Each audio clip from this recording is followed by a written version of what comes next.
Hello folks, welcome back to our channel. I hope आप सब अच्छे होंगे और अपनी कोडिंग जर्नी को लेके काफी एक्साइटेड होंगे। तो लास्ट वाला वीडियो जो था वो फंक्शंस पार्ट 1 था, जिसमें हमने बिल्ट इन फंक्शंस के बारे में सीखा था। ये वाला पार्ट 2 है जहां पे हम लोग कस्टम फंक्शंस के बारे में सीखेंगे, फंक्शन जो हम लोग खुद से डिफाइन करने वाले हैं। स्टार्ट करते हैं। तो लास्ट टाइम हमने बिल्ट इन फंक्शंस देखे थे, प्रिंट, ठीक है, कि प्रिंट काम कैसे करता है और कोड रीयूज कैसे होता है, कोड को शॉर्ट कैसे रखते हैं और रीडेबल कैसा होता है, लेन फंक्शन कैसे काम करते हैं, उनके रिटर्न वैल्यू क्या होता है। तो ये कोड एक बार रन करके देखते हैं। तो प्रिंट ने किया हेलो वर्ल्ड, ठीक है, यहाँ पे प्रिंट हेलो वर्ल्ड, इसने रिटर्न किया नन ऑब्जेक्ट। उसके बाद इसने प्रिंट किया length of the string hello world और लेंथ ऑफ द लिस्ट, ठीक है। तो ये भी कमेंट आउट कर देते हैं, ये बिल्ट इन फंक्शन। अभी हम लोग कस्टम फंक्शंस देखते हैं कि फंक्शन डिफाइन कैसे करते हैं। तो फंक्शन डिफाइन करने का जो सिंटैक्स है वो है def, then function name and then parameter list, okay. तो एग्जांपल फंक्शन क्या हो सकता है? फॉर एग्जांपल अगर मेरे को वेलकम फंक्शन लिखना है कि मैं आपको वेलकम कर रहा हूँ, welcome back to our channel, तो वो मैं कैसे लिख सकता हूँ? तो मैं यहाँ पे लिखूंगा डेफ वेलकम मैसेज, ठीक है। और यहाँ पे मैं बोलूंगा कि प्रिंट करना welcome back to our channel, okay, ठीक है। तो ये मैंने फंक्शन डिफाइन कर। अब पाइथन में ना अगर मैं ये फंक्शन डिफाइन नहीं करता तो वेलकम मैसेज जैसा कुछ नहीं होता, पर अगर अभी मैंने डिफाइन कर दिया तो यहाँ पे अगर आप वेलकम मैसेज लिखते हैं तो देखो क्या प्रिंट होता है, welcome back to our channel, okay. अगर मैं मान लो यहाँ पे फंक्शन डिफाइन ही नहीं करता खुद का, एक कस्टम नेम वाला फंक्शन, तो क्या होता? अभी मैं ये कोड को रन करता हूँ, क्लियर करते हैं टर्मिनल, कोड रन करते हैं, तो यहाँ पे आ जाता देखो welcome message is not defined, क्योंकि ये कस्टम फंक्शन है और ये आपने डिफाइन भी नहीं, तो इसलिए वो आपको एरर थ्रो कर देगा। आप कस्टम कस्टम फंक्शन डिफाइन करो, फिर ये फंक्शन को कॉल करो, तो ये अच्छे से रन हो, ठीक है।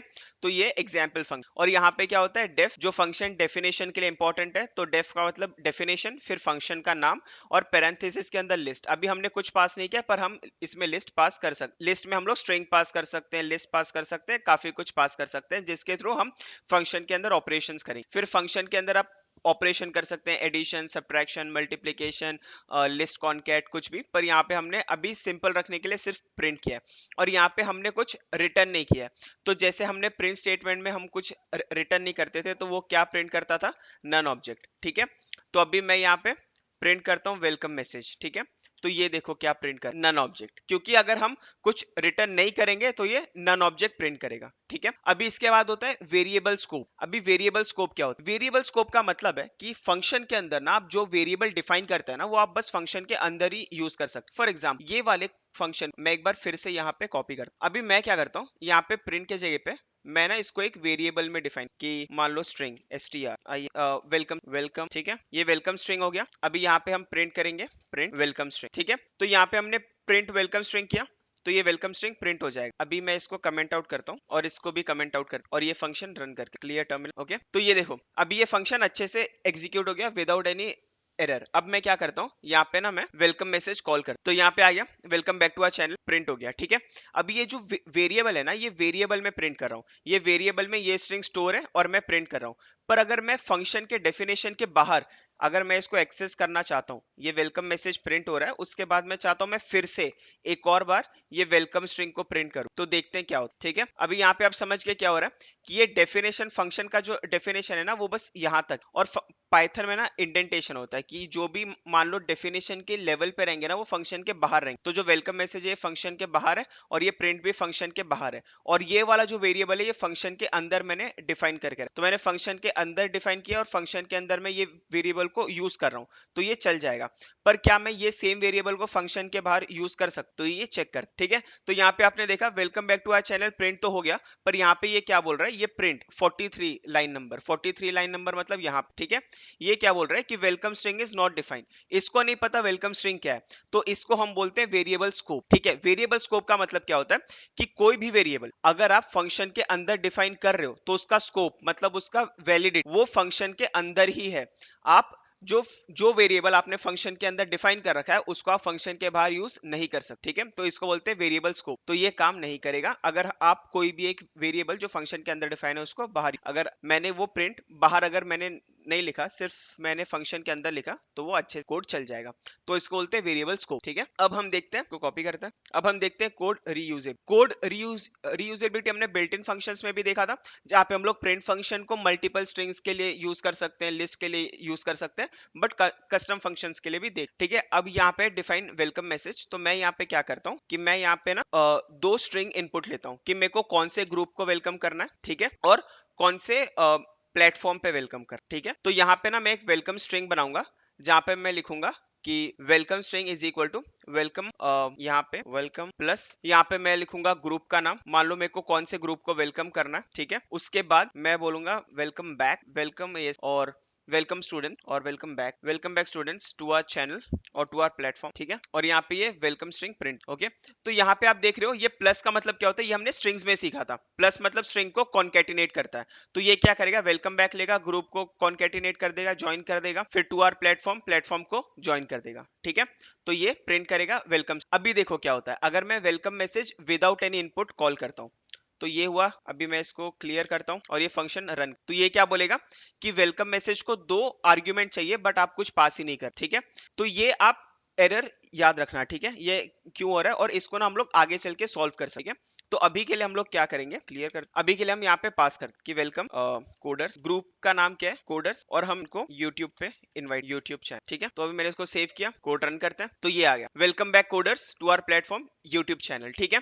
अब मैंने ये फंक्शन को एक बार डिफाइन करके रख दिया। अब मान लो मैंने यूट्यूब के साथ साथ इंस्टाग्राम पेज भी ओपन कर लिया और मेरे को ना सबको इंस्टाग्राम पेज पे भी करना है इनवाइट, तो मैं क्या बोलूंगा यहाँ पे फिर से ये सेम फंक्शन को मैं रीयूज कर दूंगा। मेरे को फिर से फंक्शन डेफिनेशन ये स्ट्रिंग बनाने का कोई भी नीड नहीं है, फिर से ये सेम कॉल करूंगा मैं और यहाँ पे मैं लिखता हूँ वेलकम स्टूडेंट्स। मेरे को मान लो ऐसे कुछ मैसेज करना है, welcome students to my Instagram, तो यूट्यूब चैनल के जगह पे मैं इसमें इनपुट दे दूंगा इंस्टाग्राम, ठीक है। अभी इसको रन करते हैं तो आ गया welcome back coders to our platform YouTube channel, welcome back students to our platform Instagram, ठीक है। इसको अगर और अच्छे से देखना है क्लियर करते हैं टर्मिनल, ठीक है। तो यहाँ पे आप देख सकते हो कोड रीयूजेबिलिटी, एक बार मैंने वेलकम मैसेज डिफाइन करके रखा है, मैं उसको इंस्टाग्राम पेज के लिए भी यूज कर सकता हूँ, मैं उसको यूट्यूब के लिए भी यूज कर सकता हूँ, कोडर्स के लिए यूज कर सकता हूँ, स्टूडेंट्स के लिए यूज कर सकता हूँ। तो इसको बोलते हैं कोड रीयूजेबिलिटी, जिसमें आपने खुद का एक फंक्शन डिफाइन किया और आप उसको बार बार यूज कर रहे हैं, ठीक है। अभी क्या है कि same function with named parameters, अभी नेम्ड पैरामीटर्स क्या होता है अभी हम वो देख, तो इसको हम करते हैं कॉपी और कमेंट आउट। अभी देखते हैं कि नेम्ड पैरामीटर्स क्या होता है। तो यहाँ पे मैं क्या करता हूँ को रिमूव, ठीक है, मैंने बस लिखा है वेलकम। तो लास्ट टाइम जैसे आपको याद होगा ये क्या थ्रो करता है, एरर। तो ये मैं रन करता हूँ, ये बोलेगा कि वेलकम मैसेज को 2 आर्ग्यूमेंट चाहिए पर आप तो कुछ पास ही नहीं कर रहे हो, तो इसको हम बाईपास कैसे कर, तो ये टर्मिनल को क्लियर करते हैं।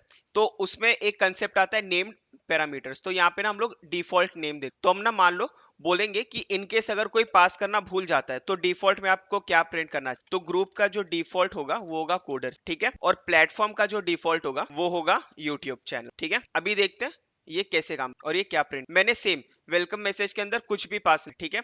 अभी देखते हैं ये क्या, तो आ गया welcome back coders to our platform. तो ये क्या करता है, मान लो अगर मैंने कुछ भी पास नहीं किया तो ये क्या करेगा, इनके डिफॉल्ट वैल्यूज को ले लेगा, ठीक है, जो हमने पहले से ही फंक्शन के अंदर स्पेसिफाई करके रखा है कि अगर कोई ग्रुप पास नहीं करता है तो कोडर्स ले लो, कोई प्लेटफॉर्म पास नहीं करता है तो यूट्यूब ले लो। पर अगर मान लो मेरे को फिर से लिखना है कि वेलकम स्टूडेंट, ठीक है, टू माय इंस्टाग्राम पेज, तो मैं इन फंक्शन को कॉल करूंगा using students and Instagram page, ठीक है। अभी देखते हैं ये क्या आउट, ठीक है, ये देखो अभी ना ये कोडर्स और यूट्यूब चैनल को नहीं देगा, अभी ये क्या देगा, स्टूडेंट्स और इंस्टाग्राम पेज।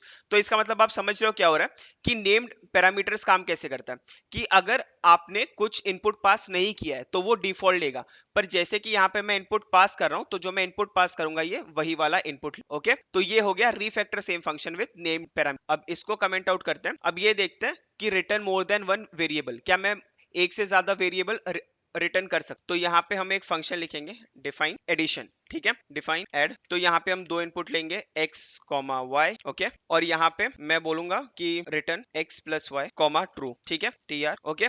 ये मैंने एक फंक्शन लिख कि एक मैंने डिफाइन कर दिया, यहाँ पे मैंने प्लस कर दिया और मैं एक ट्रू रिटर्न कर रहा हूँ। तो आप एक से ज्यादा वेरिएबल को रिटर्न कर सकते, ठीक है।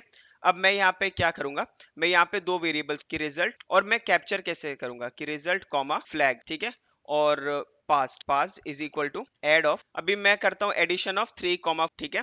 तो यहाँ पे मैं क्या कर सकता हूँ, अभी ये मेरे को क्या रिटर्न कर, ठीक है, ये देखो ये मेरे को मोर देन वन वेरिएबल तो रिटर्न कर रहा है। तो फर्स्ट वाला वो क्या रिटर्न कर रहा है, x प्लस वाई, जो कि होगा 3 प्लस 4 7, और नेक्स्ट क्या होगा ट्रू, ठीक है। तो मैं यहाँ पे कंडीशन डाल सकता हूँ इफ पास्ट, मतलब अगर पास्ट ट्रू है, ठीक है, इफ पास्ट, और if past is equal to, ठीक है। तो यहाँ पे मैं मान लो प्रिंट कर सकता हूँ print addition was success comma, okay, addition was successful and the result, और यहाँ पे मैं रिजल्ट, ओके। तो यहाँ पे बस खाली हम ये दिखा रहे हैं कि फंक्शन से हम एक से ज्यादा वेरिएबल रिटर्न कर सकते, तो जैसे कि डिफाइन ऐड है वो ऐड करेगा और ट्रू वेरिएबल हमको रिटर्न करेगा, एक से ज्यादा। तो हम चेक करेंगे कि अगर ये ट्रू है ना, तो हम बोलेंगे एडिशन तो सक्सेसफुली कंप्लीट हो गया और उसका रिजल्ट है 7। तो इसको सेव करते हैं, अब ये प्रोग्राम को रन, नाइस। तो ये आ गया कि addition was successful and the result is 7। तो वैसे ही आप 3,4 के जगह पे 30,4 कर सकते हो। तो ये क्या आएगा, 34, 30 प्लस 4 इज 30। ओके, तो हाय फोक्स, आई होप आप सब समझ गए होंगे फंक्शंस के दो पार्ट में, बिल्ट इन फंक्शंस कैसे होते हैं और कस्टम फंक्शन क्या होता है जो हम खुद से डिफाइन करते हैं। खुद से फंक्शन डिफाइन कैसे कर सकते हैं, और पैरामीटर्स को नेम कैसे कर सकते हैं, डिफॉल्ट पैरामीटर पास कैसे कर सकते हैं, और हम लोग एक से ज्यादा वेरिएबल रिटर्न कैसे कर सकते हैं। तो stay tune for further videos, जहाँ पे हम ना पाइथन का एक फर्स्ट प्रोग्राम लिखेंगे फुल फ्लेज, जहाँ पे हम लोग बीएमआई कैलकुलेटर बनाने वाले हैं। So do like share and subscribe and take care, bye bye.